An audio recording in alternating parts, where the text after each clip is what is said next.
Welcome. Thank you for joining us. We are here to explore why water is not just water. My name is Michael Mascher, and I'm here based in the US. And joining us from Paris will be Elena Berg. She is a professor for environmental science at the American University in Paris. Welcome, Elena. Thank you. I'm really excited to be here and to have a conversation with you over several episodes, I hope, about the environmental impact of bottled water and other questions about fine water. Great. So can you give us a little bit of a background how did you come up to the moment of, that we engage here and sitting here in a conversation about water?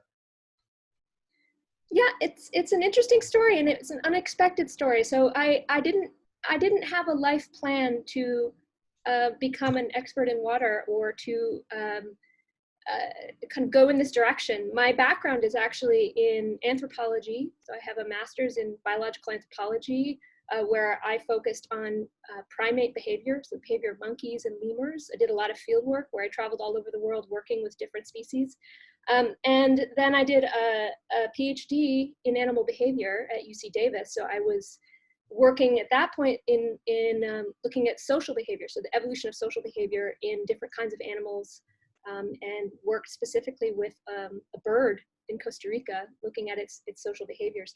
So I didn't come into this with that specific background, but I found a position at the American University of Paris. This is a liberal arts institution that thinks across many disciplines in everything that we do. And I realized that even though I've become an evolutionary biologist, I've worked with primates, I've worked with birds. Before I came here, I was working with beetles, and I now have a population in this lab where I am here, a population of seed beetles that I study, trying to understand the evolution of behavior.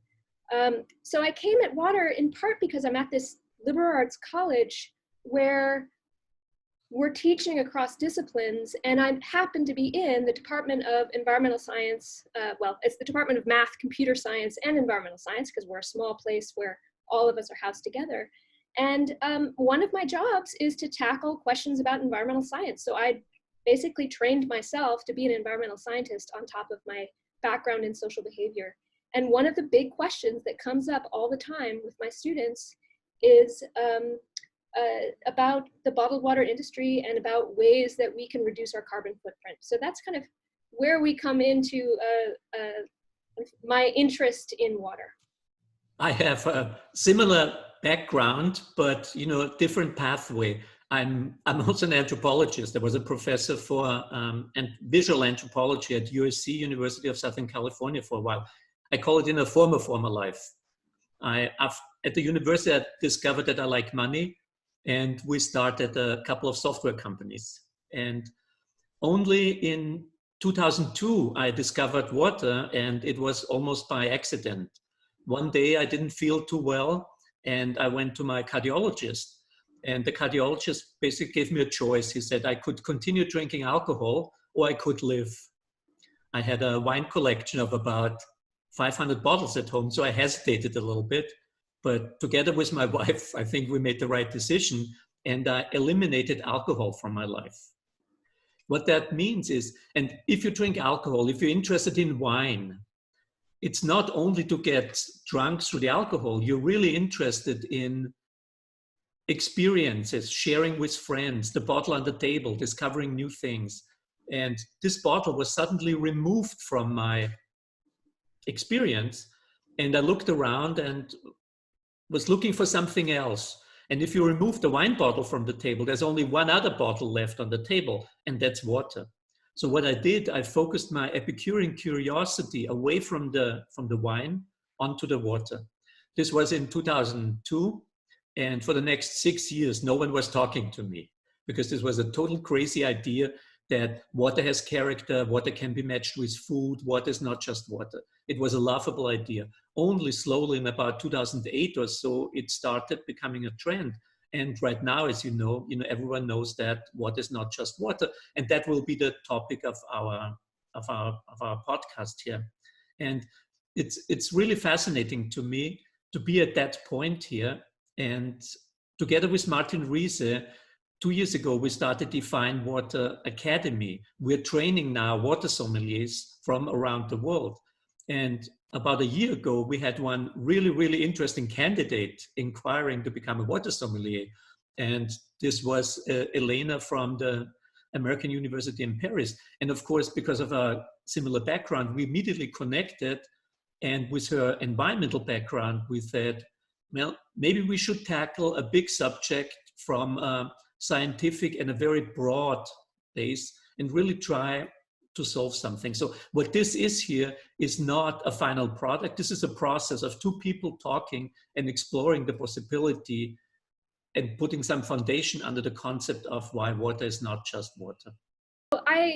That's exactly it, that I came to this academy, and what was immediately clear to me was the passion that you and Martin had for water. And I didn't understand that at first. I think I came at it more because I had this environmental perspective and I wanted to understand, I guess, the industry from the inside. I wanted to understand what drove people to care about this part of the industry that I actually didn't even know about before, maybe a year before that. I didn't realize there were fine waters from small companies that were producing really interesting, dynamic products. I didn't know about that. What I saw, what I heard with my environmental science background was, well, there are these big evil companies that take this stuff and they put it in bottles, and that this is something we needed to fight against. So I think I came at the sort of whole topic of water from a fairly narrow perspective, because I didn't have the background yet to understand that it was more complex than that. The other way I came to it was through my environmental science class. I teach several environmental science classes, but one of them, I was looking for a lab to do. I had originally planned a computer lab where the students had to analyze climate change temperature data over several class periods. And I had done this lab before, and the students, they appreciated the first one, but the idea of doing a second and third one just made me feel ill. And I knew that the students needed something different that could really help them understand the scientific method and how scientists come up with questions. So I devised, sort of at midnight, the night before my class, I devised a lab on water tasting, on bottled water tasting. And it was a simple, non-blind, blind experiment. So this combination of setting bottles out in front of the students. They had name recognition, particularly in Paris, where people often drink specific brands of bottled water that they love, whether that's Evian or Volvic or whatever their particular tastes are. I set those out in front of them and I asked the students to taste those waters and then rank them. And then I gave them the exact same waters in a beaker, basically with no ability for the students to see what they were tasting. And I found that suddenly there was a confusion with what water was what, and that often they were ranking tap water higher than they did when they knew that it was tap water. So this became this question for me of, okay, well, taste is this interesting question. Like, it seems like when you just give people blind taste tests of waters that are of similar mineral content, they can't tell the difference very well. So what does this mean? And I actually put my head together with a professor who was here at AUP, but is now at CSU Fresno, Kevin Capehart, who writes about the economics of bottled water. And he and I decided to run an experiment where we did a formal taste test with this category that I'd never heard of, so this fine water category, because he's interested in the economics of these smaller business models with lower production and higher price points. So we put together this whole taste test, and it was a lot of fun. It was fascinating. We ended up publishing it in the Journal of Wine Economics. And it made me also skeptical, but also curious. So it was my introduction to this fine water world, but it was also on the heels of having shown that it was hard to tell the difference between waters. So I came into this whole question about water with skepticism. And I didn't plan to go this route. I don't know if you recall, Michael, but when I first inquired, I just wanted to do one of the short courses because I just felt that I needed more information. I didn't see myself becoming a connoisseur. And you encouraged me to take the full course. I think you recognized that curiosity in me and maybe our shared academic backgrounds. And you really encouraged me to dive in. And I just had a really good time. And I started to get a bunch of waters. Paris is a wonderful place to be. There's a tremendous variety of water. I started to taste the difference. I started to understand the impact that these different flavors had on me. And I started to dig into what I think is a really complicated question, which is why has bottled water become such a contentious product? Can we break that down a little bit and understand why it's so contentious? Can we see a way forward where there isn't a blanket statement about all bottled water is evil or against the environment or a waste? And I think really coming into this as a skeptic and as someone who didn't really understand what the fuss was about, I've really been grateful for this opportunity to see that this story is actually much more complex. And in fact, I see an opportunity here for these small producers to have a voice about the environment and to actually play a really positive role in protection of water resources, in making people aware that water is exciting and interesting and varied. And I think you've heard this, this perspective all through my essays that I was writing for the course, all of my I really wanted to get into this question of not shy away from the conflict, because I think just saying, the people who are opposed to bottled water are wrong, I don't think they are. I think in many cases they're absolutely right. So it's this question of why is the controversy there? Where does it come from? Again, an interdisciplinary background. I want to think about the behavioral aspects of this, like what drives humans to have not only seek out these Epicurean pleasures, but to also team up on one side or another of them.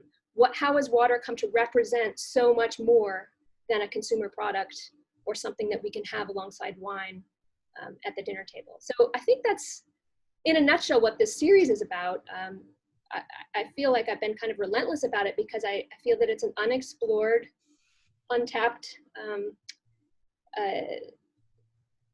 way to move forward with these questions about the environment and bottled water. Yeah, and exactly what Elena described here is the problem we have from inside the bottled water industry. We know we have a fantastic product. We want to give people experiences. They see new things, but water is just considered water. Every water in a bottle is a bottled water. And what we've done with the Academy, with Fine Waters, and what Elena just describes is that things are a little bit more complicated than that. Every time you think you have a quick solution, it's probably the wrong solution. If you dig deeper, things become much more complicated. And exactly as Elena described, we want to dig a little bit deeper and see, is there a differentiation between the different waters? They come maybe from different places. Is every water really the same? And applying that principle and see what does it mean for our perception of bottled water. And again, having our anthropological background, we will dig deep into evolutionary biology. We will have some really interesting discussions. What is it that interests us as Homo sapiens so much with water? Why are we so passionate about the water and not so much about tomatoes? And I find it also really interesting, your take on the skepticism, that you start out with skepticism and then you start digging deeper, you're open-minded, you dig deeper and you discover something. And I think that's a really, really good scientific process, and a process that we would like people to consider is, don't say no immediately, look a little bit deeper, listen to us and see if there's something there that can maybe differentiate your point of view about water a little bit more. And at the end of the course, Elena, of course, graduated as a water sommelier, and you probably haven't received it yet, but I've put a pin in the mail, so very soon you should see a pin. And next time, hopefully, you can wear your pin And that indicates that you're really a water sommelier. But yes, exactly the problem that you described is the thing we want to tackle here. And maybe we should start by giving you a little bit of an overview what we want to do. This is the introductory here. We will dig deeper in many chapters, but maybe we should quickly talk about the different types of water, and we can go down a list here and see the different waters. And then we give you an introduction of each of the chapters. We have, I think, 12 chapters in total. And that hopefully makes you come back and listen to us more, digging deeper into each of the topics.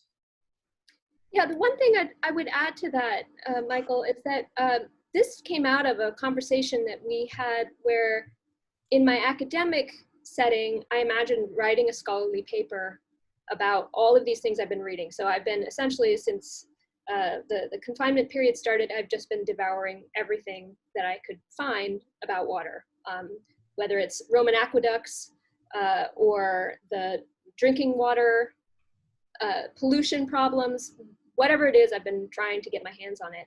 And I came at this with, okay, I want to consolidate everything that I have been thinking about kind of in collaboration with someone in that world, so that we can kind of tackle this question together about why water is controversial, why people have a hard time seeing water as something that has different flavors or personalities.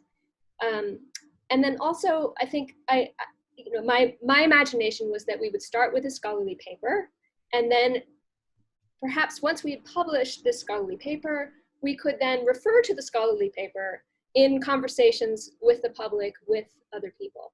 And you pointed out that, in fact, there's another way to do this. You can have the conversation first, where you invite people to ask questions, you invite people to be part of our inquiry about all of this.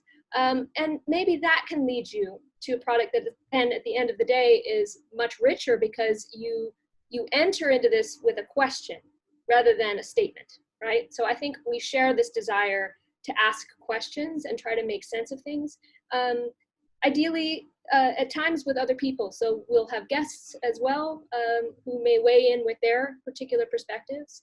But what we want to emphasize is that this isn't a finished product. This isn't us telling the world how they should think, but it's both of us recognizing that this is a really complex topic. It brings out very strong emotions that are very different depending on people's perspectives. And rather than saying that one person is right and the other person is wrong, what I'd like to do is just dive into that conflict, I guess, and talk a bit more about that, sort of in addition to just providing an introduction about water and why water isn't just water. Very good. Yes, absolutely. Forgot to mention, yes, this is a process. This is the process of writing the paper, and we invite other people to join us in that process. And I think it's an interesting way of doing this. And with Zoom and all this kind of technology, it's really easy. It's more communicative. So water is not just water. So why is water not just water? There is natural water and there's processed water. We will talk about this. Some water comes from a spring, is a natural product. Other waters come from a factory. And it's very different things. Both things end up in a bottle, and most people consider both things bottled water.